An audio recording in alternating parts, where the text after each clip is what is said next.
نہیں کرتے یا دلوں پر قفل لگ رہے ہیں؟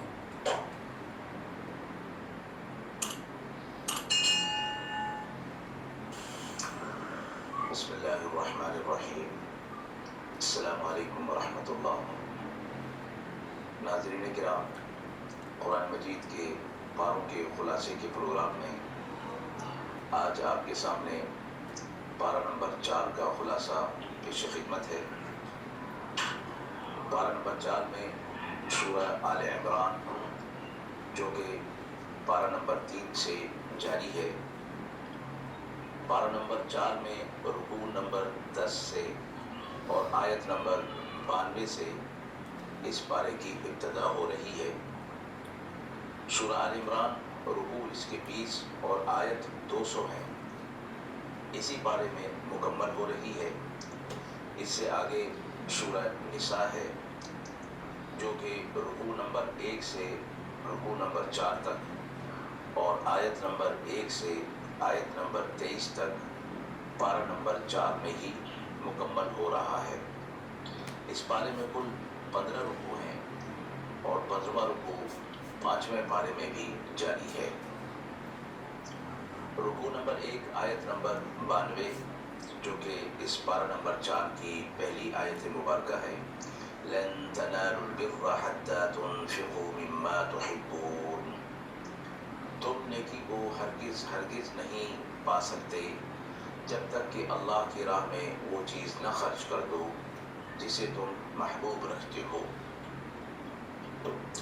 نیکی کا کمال اور اعلیٰ درجہ اسی وقت حاصل ہوگا جب اپنی خواہشات کو پس پش ڈالا جائے گا اور اللہ رب العزت کی رضا کو مقدم رکھا جائے گا۔ اطاعت، فرما برداری بھی اسی کا نام ہے کہ اللہ رب العزت کی راہ میں اللہ کے قرب کے لیے وہ چیز جو اپنی پسند کی ہے اس کو خرچ کر دیا جائے، اللہ کے حکم کو مقدم رکھا جائے۔ جب تک اپنی محبوب چیز اللہ کی راہ میں خرچ نہیں کی جائے گی، اس آیت مبارکہ کے حوالے سے نیکی کا اعلیٰ درجہ حاصل نہیں ہو سکتا۔ اور آگے فرمایا وَمَا تُنْفِقُوا مِنْ شَيْءٍ فَإِنَّ اللَّهَ بِهِ عَلِيمٌ، جو کچھ تم اللہ کی راہ میں خرچ کرتے ہو اللہ اسے جانتا ہے کہ کس حوالے سے تم نے خرچ کی ہے۔ آیا وہ محبوب چیز تھی یا محبوب چیز نہیں تھی؟ آیا اللہ کی رضا کے لیے اس کو خرچ کیا گیا یا دکھاوے کے لیے ریاکاری کے طور پہ خرچ کیا گیا؟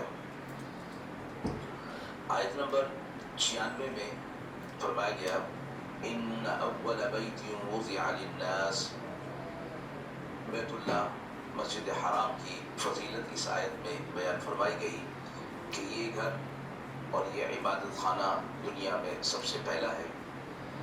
حضرت ابراہیم علیہ السلام سے پہلے حضرت آدم علیہ السلام کو حضرت جبریل علیہ السلام کے ذریعے سے اس کی تعمیر کا حکم دیا گیا تھا، اور اس کی تعمیر کے بعد حضرت آدم علیہ السلام، حوا علیہ السلام کو اس گھر کے طواف کا حکم دیا گیا، اور اس گھر کی تعمیر حضرت نوح علیہ السلام کے زمانے تک قائم رہی۔ پھر نوح علیہ السلام کے طوفان میں یہ تعمیر منہمد ہو گئی۔ اس کے بعد حضرت ابراہیم علیہ السلام نے انہی بنیادوں پر اس کی تعمیر فرمائی۔ آیت میں اس کی برکات، اس کا ہدایت ہونا تمام عالمین کے لیے فرمایا گیا ہے۔ آیت نمبر 97 وَلِلَّهِ عَلَى النَّاسِ حِجُّ الْبَيْتِ مَنِ اسْتَطَاعَ إِلَيْهِ سَبِيلًا، جو شخص استطاعت رکھتا ہو اس کے لیے لازمی قرار دیا گیا کہ وہ اس گھر کا ارادہ کرے، یعنی حج اس پر فرض قرار دیا گیا۔ استطاعت کے حوالے سے 2 باتیں فرمائی گئیں، ایک یہ کہ سفر کی بھی استطاعت ہو، زاد راہ ہو، اور دوسرا اپنے اہل و عیال کے نان نفقے کا بھی انتظام ہو۔ جب یہ چیز موجود ہوگی تو وہ استطاعت رکھتا ہے، اسے چاہیے کہ وہ ضرور حج کرے۔ استطاعت کی صورت میں حج فرض ہے اور زندگی میں ایک مرتبہ اس کا ادا کرنا فرض میں شامل ہے، بشرطے کہ استطاعت ہو۔ رکوع نمبر 2 آیت نمبر 102 یا ایھا الذین آمنوا اتقوا اللہ حق تقاتہ، اہل ایمان کو فرمایا گیا کہ وہ تقوی اختیار کریں، اور ایسا تقوی کہ جو تقوی کا حق ہو۔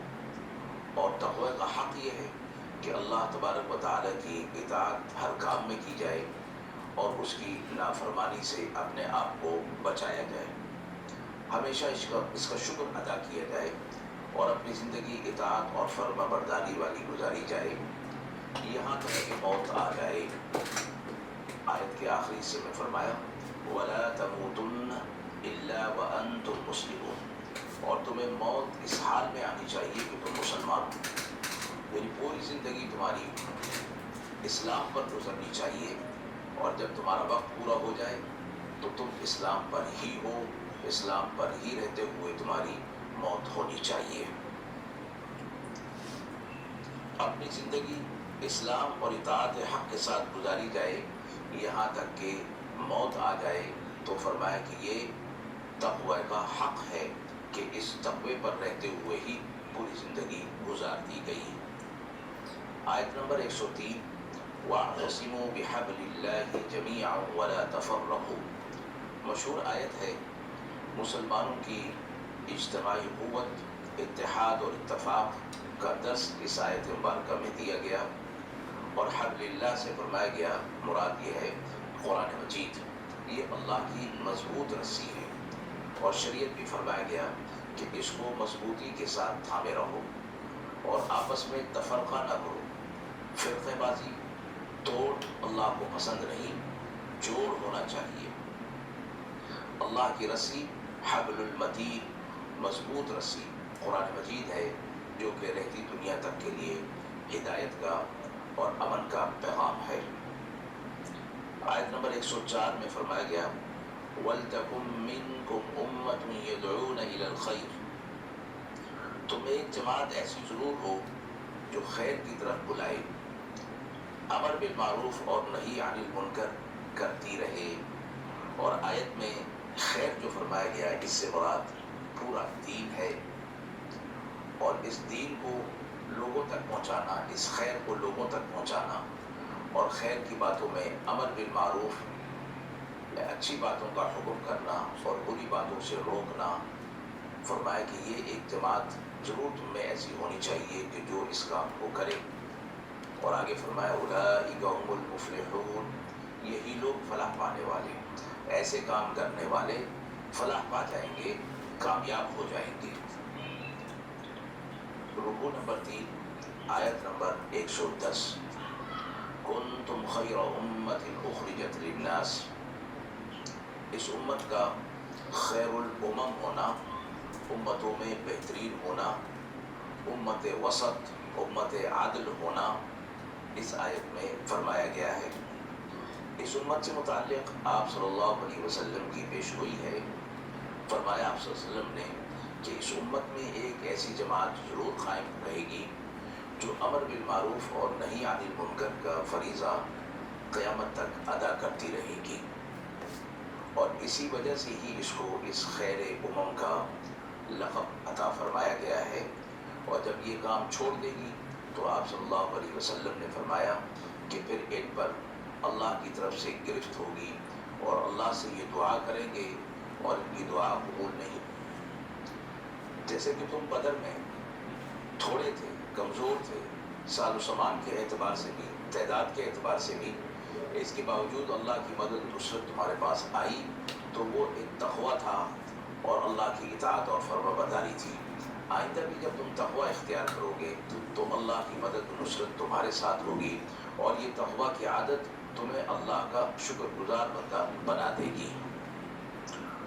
رکوع نمبر 5 آیت نمبر 130 یا ایھا الذین آمنوا لا تأکلوا الربا اضعافا مضاعفا، اہل ایمان کو فرمایا گیا کہ وہ سود در سود نہ کھائیں، تقوی اختیار کریں تاکہ وہ فلاح پا جائیں۔ سود کی حرمت پر آیت سورہ بقرہ پارہ نمبر 3 میں بھی گزر چکی، وہاں بھی فرمایا گیا کہ وہ لوگ جو سود کھاتے ہیں شیطان ان کو مس کر جاتا ہے، اور وہ برائی کی طرف چل پڑتے ہیں، اور پھر اللہ اور اس کے رسول صلی اللہ علیہ وسلم کے ساتھ ان کی جنگ ہے۔ اللہ نے سود کو حرام قرار دیا اور بیع و شراء کو، خرید و فروخت کو جائز قرار دیا ہے۔ آیت نمبر 134، الذين ينفقون في السراء والضراء والكاظمين الغيظ والعافين عن الناس۔ اہل ایمان کی خصوصیات بیان فرمائی جا رہی ہیں، جو خوشی میں بھی اور تنگی میں بھی اللہ کی راہ میں مال خرچ کرتے ہیں، یعنی جیسے بھی حالات ہوتے ہیں ویسے ہی حالات میں صدقہ اور خیرات اللہ کی رضا اور قرب کے لیے کرتے رہتے ہیں۔ والکاظمین الغیظ، اور غصے کو دبانے والے ہوتے ہیں، والعافین عن الناس، اور لوگوں کو معاف کرنے والے ہوتے ہیں۔ یہ ان کی ذاتی خصوصیات بیان کی کہ اپنے نفس پر اور غصے پر بھی ان کو کنٹرول ہوتا ہے، اور جب غصے کی حالت ہوتی ہے تو وہ غصے کو دبا لیتے ہیں اور غصے کا اظہار نہیں فرماتے۔ آپ صلی اللہ علیہ وسلم نے فرمایا جب غصہ آئے تو پھر اپنی کیفیت بدل لینی چاہیے، اگر بیٹھا ہے تو کھڑا ہو جائے، کھڑا ہے تو بیٹھ جائے، بیٹھا ہے تو لیٹ جائے، اور اعوذ باللہ من الشیطان الرجیم پڑھ لیے جائے، اور اسی کے ساتھ فرمایا کہ وضو کر لیا جائے، چونکہ غصہ ایک آگ کی کیفیت ہے، اس لیے وضو سے وہ کیفیات ختم ہو جائیں گی۔ والعافین عن الناس، لوگوں کو معاف کر دینا، باوجود اس کے کہ لوگوں سے مواخذہ کیا جا سکتا ہے اور لوگوں کو کی پکڑ کی جا سکتی ہے، اس کے باوجود معاف کر دینا، انتقام نہ لینا، فرمایا یہ مومنین کی صفات میں سے ہے۔ قرآن مجید میں ایک اور مقام پر فرمایا گیا کہ یہ اولو العزم کاموں میں سے ہے کہ بدلہ نہ لینا، وَجَزَاءُ سَيِّئَةٍ سَيِّئَةٌ بِمِثْلِهَا فَمَنْ عَفَا وَأَصْلَحَ فَأَجْرُهُ عَلَى اللَّهِ، کہ جو کوئی معاف کر دے اور اپنی اصلاح کر لے اس کا اجر اللہ کے پاس ہے۔ تو مومنین کی صفات میں اللہ کی راہ میں مال خرچ کرنا دونوں حالتوں میں، تنگی کی حالت میں بقدر استطاعت اور خوشی کی حالت میں بقدر کفایت اللہ کی راہ میں مال خرچ کرنا، غصے کو دبانا اور لوگوں کو، قصور والوں کو معاف کرنا، تو اللہ احسان کرنے والوں کو محبوب رکھتا ہے اور انہیں پورا پورا اجر عطا فرمائے گا۔ آیت 139، وَلَا تَهِنُوا وَلَا تَحْزَنُوا وَأَنْتُمُ الْأَعْلَوْنَ إِن كُنتُم مُؤْمِنِينَ۔ اہل ایمان کو تسلی اور تشفی دی گئی کہ رنج مت کرو، ہمت مت ہارو، تم ہی غالب رہو گے اگر تم مومن رہے۔ ایمان اگر تمہارے اندر ہوا اور ایمان کے تقاضے جو تمہارے اوپر ہیں وہ تم نے اگر پورے کیے تو تم غالب رہو گے، اللہ کی مدد اور نصرت تمہارے ساتھ ہوگی اور تم مغلوب نہیں ہوگے۔ لیکن اگر تم نے ایمان کے تقاضوں کو پورا نہ کیا تو پھر اللہ کی مدد و نصرت تمہاری طرف نہیں ہوگی، اللہ کی مدد و نصرت تمہاری طرف نہیں ہوگی۔ رکوع نمبر 6، آیت نمبر 144، وما محمد الا رسول، محمد صلی اللہ علیہ وسلم اللہ کے رسول ہیں۔ یہ آیت اس وقت نازل ہوئی جب ایک مارکے میں، بدر میں، آپ صلی اللہ علیہ وسلم سے متعلق یہ خبر اڑ گئی کہ نعوذ باللہ آپ صلی اللہ علیہ وسلم کو شہید کر دیا گیا ہے۔ اس وقت یہ آیت نازل ہوئی اور اس میں فرمایا گیا کہ آپ صلی اللہ علیہ وسلم تو اللہ کے رسول ہیں، ان کا کام پیغام پہنچا دینا ہے۔ اہل ایمان کا کام ہے کہ وہ دین پر ثابت قدم رہیں، اور موت ایک نہ ایک دن مقرر ہے اور وہ اللہ کے حکم سے آنے والی ہے، اور وہ ایک لمحہ، ایک گھڑی آگے پیچھے نہیں ہو سکتی۔ تو اس لیے اہل ایمان کو اس حوالے سے فرمایا گیا کہ وہ اپنے دین پر ثابت قدم رہیں اور ادھر ادھر کی باتوں پر توجہ نہ دیں۔ رکوع نمبر 7، آیت نمبر 149، یا ایھا الذین آمنوا ان تطیعوا الذین کفروا۔ اہل ایمان کو فرمایا گیا کہ اگر وہ کافروں کی بات مان لیں گے تو کافروں کا مقصد یہ ہے کہ وہ انہیں دین سے پھیر دیں۔ اہل کفر یہ چاہتے ہیں کہ اہل ایمان کو ایمان سے ہٹا دیں، تب وہ اہل کفر اہل ایمان سے راضی ہوں گے، اس کے بغیر وہ راضی نہیں ہو سکتے۔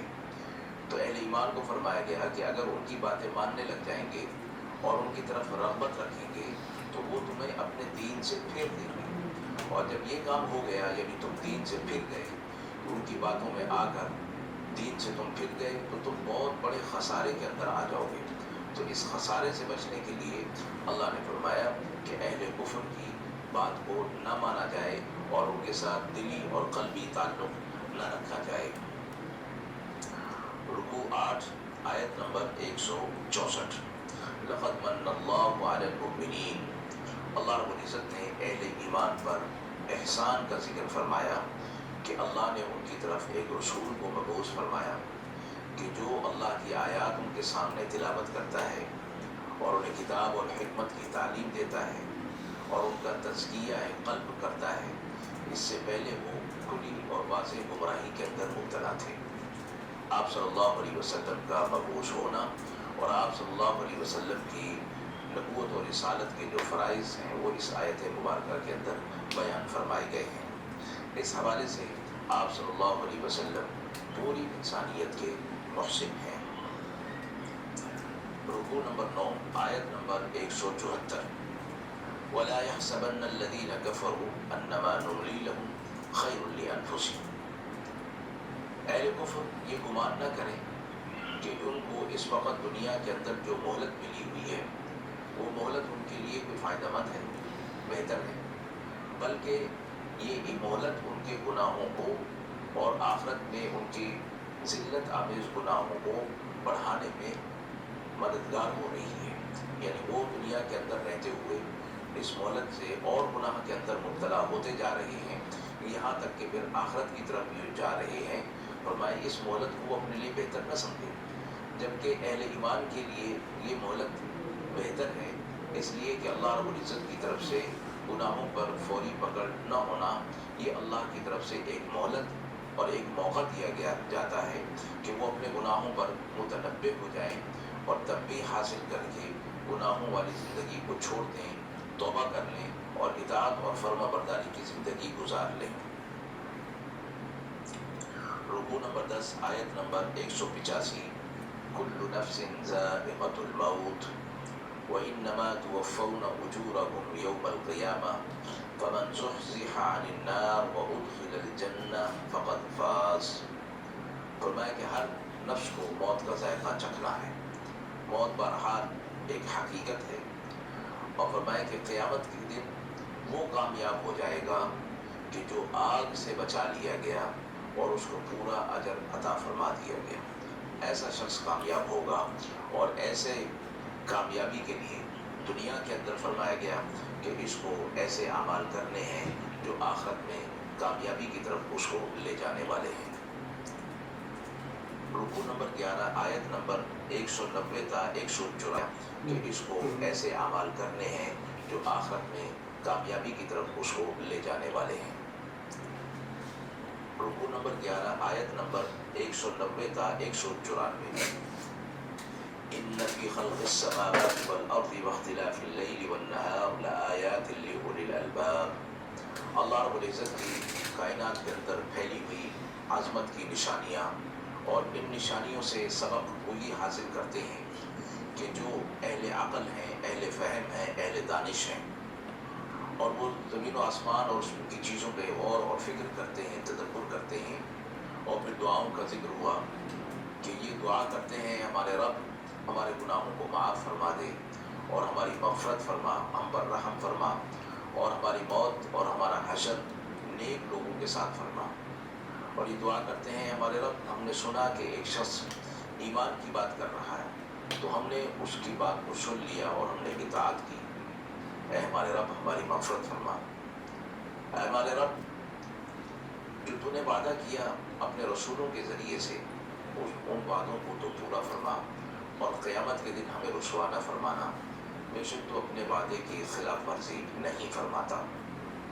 اللہ اپنے وعدوں کی خلاف ورزی نہیں فرماتا۔ یہاں یہ فرمایا گیا کہ ہم دنیا کے اندر رہتے ہوئے ایسے اعمال اللہ کی توفیق کے ساتھ کر لیں کہ آخرت میں اللہ کے جو وعدے ہیں ان کے پورا ہونے کا مصداق ہم بن جائیں، اور ہمارے اعمال ایسے ہوں کہ اللہ رب العزت ہمارے ساتھ ان وعدوں کے مطابق اپنا فیصلہ فرمائے۔ آیت نمبر 200، یا ایھا الذین آمنوا اصبروا وصابروا ورابطوا، اہل ایمان کو پھر آخر میں صبر کرنے اور ثابت قدم رہنے، تقوی حاصل کرنے کی نصیحت فرمائی جا رہی ہے کہ اللہ کی مدد و نصرت اسی صورت میں آئے گی۔ اللہ کی معیت، اللہ کی مدد، اللہ کی نصرت تقوی سے حاصل ہوگی، اور آخر میں جو فرمایا کہ لعلکم تفلحون، تمہیں فلاح بھی اسی ذریعے سے ملے گی، انہی چیزوں کو اختیار کرو گے تو تم فلاح پا جاؤ گے۔ یہاں سورہ آل عمران آیت نمبر 200 پر مکمل ہو رہی ہے۔ اس سے آگے سورۃ النساء کی ابتدا ہے جو کہ مدنی سورت ہے۔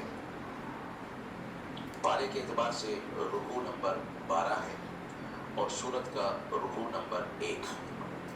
آیت نمبر 1، یا ایھا الناس اتقوا ربکم الذی خلقکم من نفس واحدہ وخلق منها زوجها وبث منہما رجالا کثیرا ونساء۔ انسانوں کو مخاطب کیا گیا کہ اے لوگوں، اپنے رب کی عبادت کرو، اس نے تمہیں ایک نفس سے پیدا کیا، پھر تمہارے جوڑے بنائے، پھر وہاں سے تمہیں آگے کثیر تعداد میں پیدا کر دیا۔ رب سے ڈرو، اپنے رب سے ڈرو، مخالفت نہ کرو، اس کی اطاعت اور فرما برداری کرو۔ یہ آیت آپ صلی اللہ علیہ وسلم اس آیت مبارکہ کو خطبہ نکاح میں پڑھا کرتے تھے، اور اس لیے یہ آیت مبارکہ نکاح کے خطبے میں پڑھنا مسنون ہے۔ والارحام، ارحام رحم کی جمع ہے، اور اس سے مراد رشتہ دار ہیں جو کہ باپ کی طرف سے ہوں یا ماں کی طرف سے ہوں۔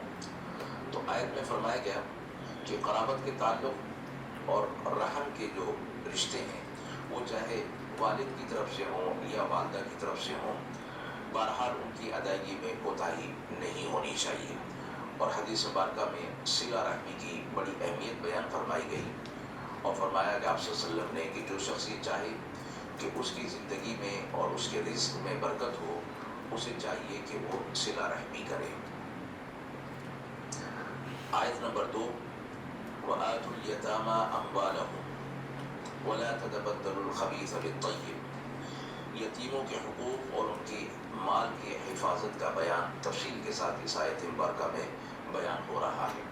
آپ صلی اللہ علیہ وسلم نے فرمایا کہ سب سے بہترین گھر وہ ہے کہ جس میں کوئی یتیم پرورش پا رہا ہو اور اس کے ساتھ اچھا برتاؤ کیا جاتا ہو، اور فرمایا کہ سب سے بدترین گھر وہ ہے کہ جس میں کوئی یتیم پرورش پا رہا ہو اور اس کے ساتھ اچھا سلوک نہ کیا جا رہا ہو۔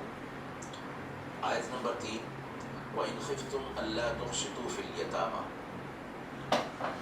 یہ آیت مشہور ہے اس حوالے سے کہ یتیموں کے ساتھ ایک تو حسن سلوک اور ان کے مال کے اندر عدل اور انصاف کا معاملہ کرنا، اور فرمایا کہ اگر تمہیں اس بات کا اندیشہ ہو کہ تم یتیم لڑکیوں کے مال میں عدل اور انصاف نہیں کر سکو گے اور ان کی حق تلفی ہو جائے گی، تو پھر ان سے تم نکاح کر سکتے ہو۔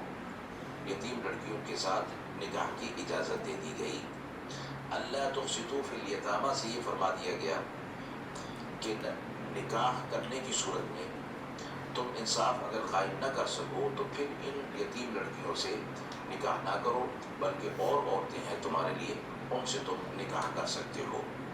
اور اس میں بھی فرمایا گیا کہ اگر زیادہ بیویوں میں عدل اور انصاف نہ کر سکو تو پھر ایک پر ہی اکتفا کرو۔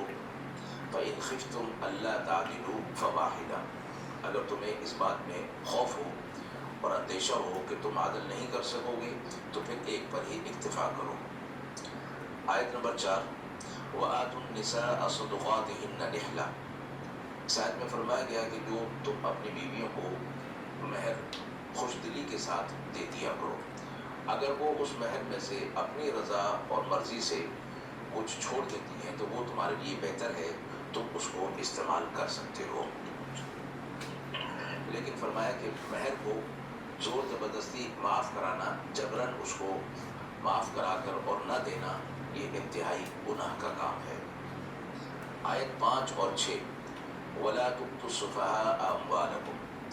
یہاں فرمایا گیا کہ اپنے مال کو بچوں، عورتوں اور ناسمجھ لوگوں کے حوالے نہ کیا جائے۔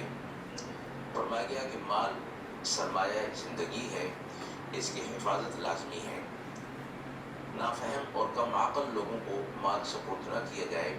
یہ اس حوالے سے بھی ہے کہ یتیم کا جو والی ہے، جب اس کے پاس مال یتیم کا آ جائے تو جب تک وہ بلوغت کی عمر کو، سمجھداری کی عمر کو نہ پہنچ جائے، وہ مال اس کے حوالے نہ کیا جائے۔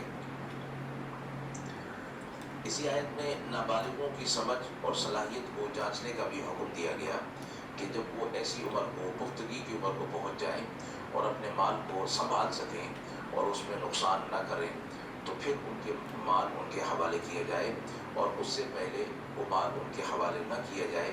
اس میں بھی دراصل یتیم ہی کا فائدہ اور اس کا خیال جو ہے وہ رکھا گیا ہے۔ اسی طرح فرمایا گیا کہ یتیموں کے مال جو والی کے پاس ہیں وہ بے جا خرچ نہ کیے جائیں کہ اس سے یتیم کا نقصان ہوگا۔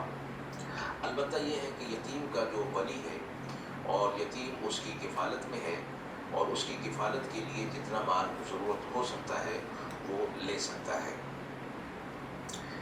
اسی طرح یتیم کو جب وہ بلوغت کی عمر کو، سمجھداری کی عمر کو پہنچ جاتا ہے تو پھر وہ مال اس کے حوالے کیا گیا تو پھر اس پر گواہ مقرر کر لیے جائیں تاکہ بعد میں کوئی تنازع کی صورت پیش نہ آئے۔